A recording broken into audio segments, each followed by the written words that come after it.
আমার যেদিন মৃত্যু হবে সেদিনও দেখা যাবে সংসারের অনেক কাজ বাকি রয়ে গেছে বাকি।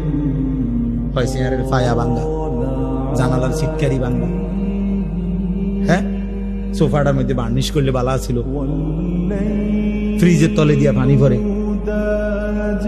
নুন নাই, তেল নাই, সাবান নাই, এই না? তাহলে স্বার্থপর এই দুনিয়া শেষ করা যায়। প্রতিটা মৃত্যু তোমাকে নসিহত করে যে এর পরের জানাজা আমার,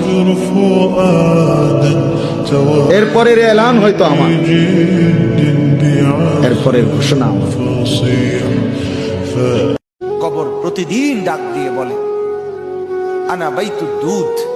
প্রত্যেকের কবর প্রত্যেককে ডেকে বলে, ও আল্লাহর বান্দা, জানো আমি পোকামাকড়ের ঘর, পোকামাকড়ের ঘর।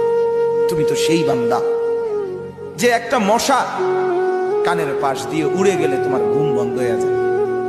এত গুনাহ নিয়ে কবরে কেমনে যাবো মাওলা? হাসরের ময়দানে দাঁড়াবো কিভাবে? আপনার বন্ধুর কাছে সুপারিশ চাইবো কেমনে মাওলা? হাউসে কাউসারের পানি মিলবে কিভাবে মাওলা?